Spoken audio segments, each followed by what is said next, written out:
Thinking about leaving your soul-sucking 9 to 5 job, one of the biggest struggles I see people, especially as women, face is the idea of having that safety net, that enticing perks and benefits, and listening to that head trash of what will people think if I leave. I totally get it, and I've been where you are.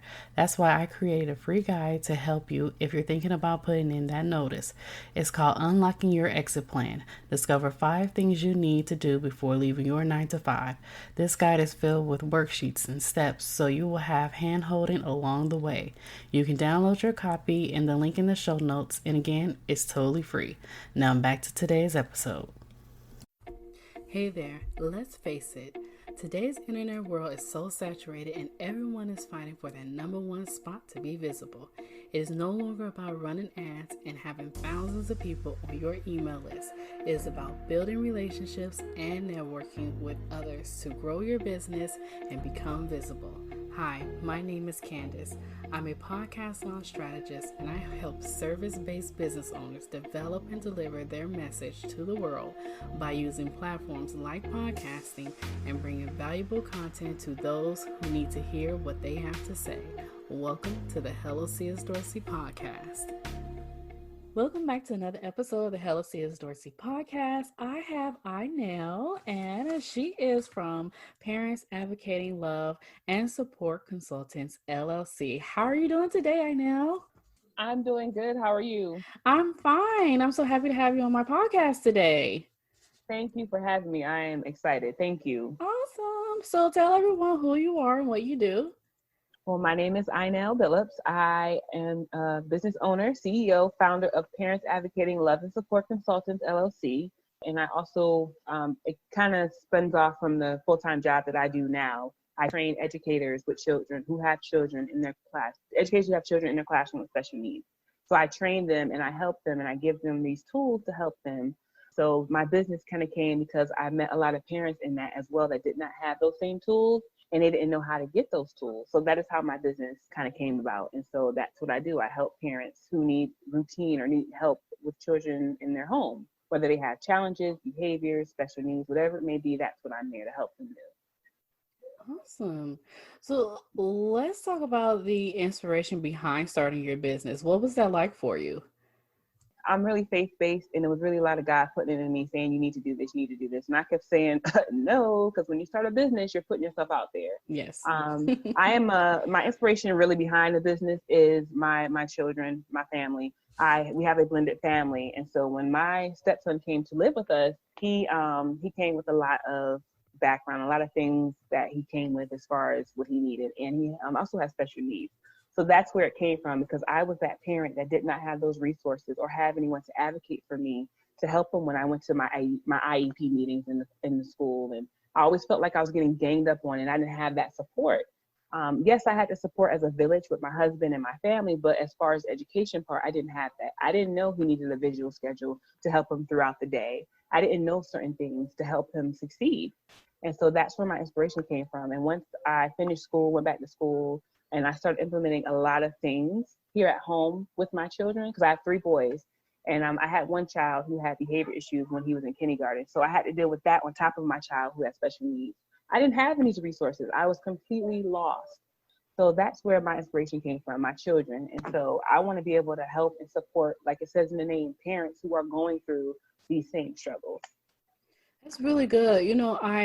I admire the fact that you started this because I think about myself growing up and how I wouldn't say I had a learning, like it was hard for me to learn. I was a C student. I didn't have, no behavior problems or anything. But I think the fact, and I love the fact that, people are now starting to realize that kids are learning in different ways and not every child is the same. Whatever they want to call it, they're learning in a different way nowadays. And it's not to ostracize that particular child, and say, okay, well, he or she is not grasping the information, so there must be something wrong with it. It's like, no, they grasp the information and concepts in a different way. Exactly.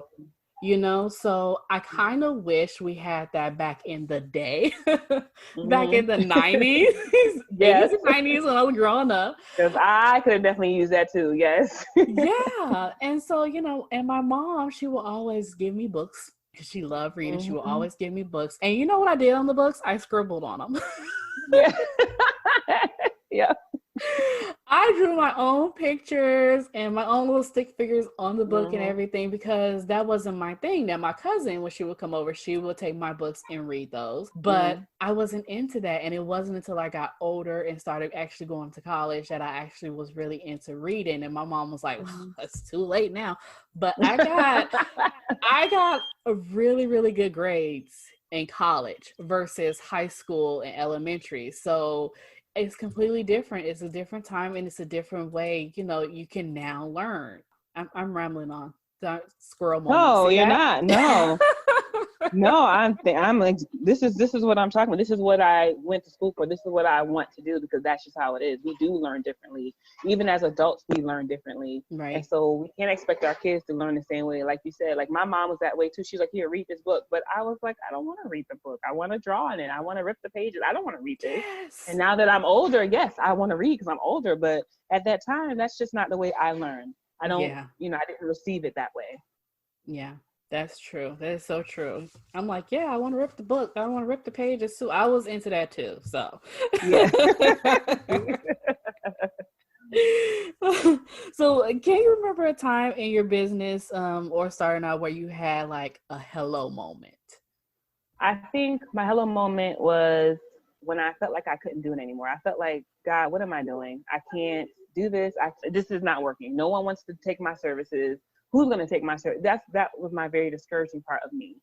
And then when my child came to me, my son, and he looked at me, he said, Mommy, I'm so proud of you. He said, I'm glad that you're helping other people. That took me and it just touched my heart. And it reminded me of why I'm doing it. And so I think my hello moment came from my children really inspiring me to just keep pushing. And he didn't even realize at that moment what was going on and how I was feeling. For him to come give me a hug and say, Mommy, I'm just proud of you. And I hope that you help other people like you helped me. That touched me. And that was my hello moment for me. And so I hope that I'm able to inspire other people because it is discouraging when you don't get a lot of clients at first, and it's discouraging when you do try to help, but then they're like, okay, I can't really take your service, but I could use your service, but I can't afford it or I can't. So it's kind of like, okay, I don't know what to do. You know what I mean? Mm-hmm. But when he came and he did that, that really, it pushed me to be like, okay, yes, I can do this. And meeting parents throughout my daily journey going to work, I realized, yes, they can utilize my services. Right. Yeah, it's so many people out there that really need it. I think that's awesome. And I love the fact that you saw a need and executed on the idea. Can you tell us about the process and what was that like for you? Right. Well, I started off. This was a small church group. This is something God kept saying, you need to do this business. You need to do this business. I was like, yeah, I'm not doing a business. I said, I'll do a small group. I started it out. I literally had one parent show up. I had a lot of parents say they were interested. We're going to come.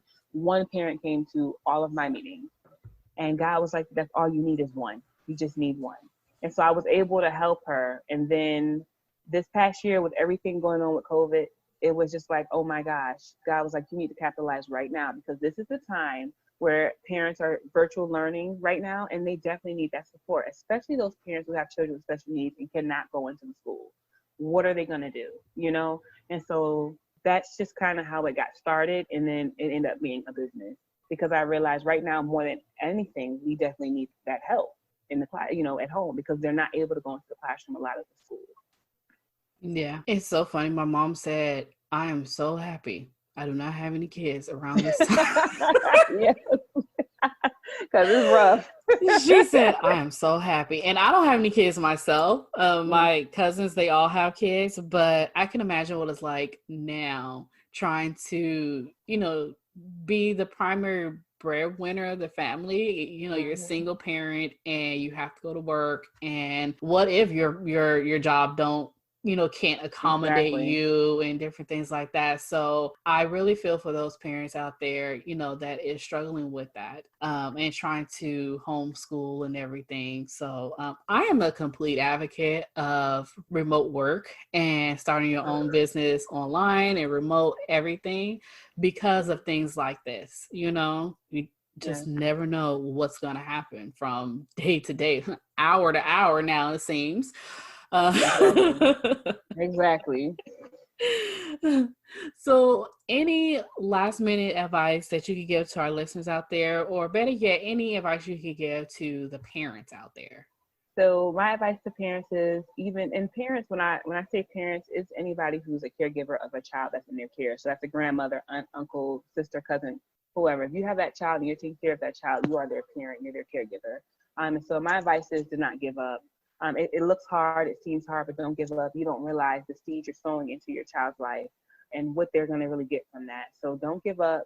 Keep staying strong and take it day by day, moment by moment. Don't try to, get to point A to point B. Don't try to get all the way to Z.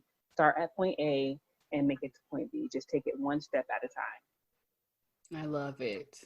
I love it. So, where can everyone find you? I have a Facebook page called Parents Advocating Love and Support, PALS Consultants LLC. So they can look me up on Facebook. I have an Instagram account, which is PALS 2020. They can look me up on that as well. And they also can email me at pals2020llc@gmail.com. And I have a phone number if they want to call as well, 334-603-2189. So they can call, email, or reach me via Facebook or IG. I am all open. Awesome. And we're going to include those in the show notes, so that people can click directly to your Facebook profile or your Instagram, and definitely your phone number to get in contact with you. Well, thank you so much for being on the show and just bringing so much value and more information to our listeners out there. Thank you for having me. I'm excited. Thank you. And also, if they do call, they get a free consultation for 30 minutes. And with that free consultation, they will receive a free parenting tool gift, geared towards whatever their goal may be for their home. So I wanted to let the listeners know that as well. Awesome. We're going to include that as well. Yay. Perfect. Hey, did you like this episode? And don't forget to subscribe and share. And also drop me a line or two. I will love to hear your feedback in the review. Thank you.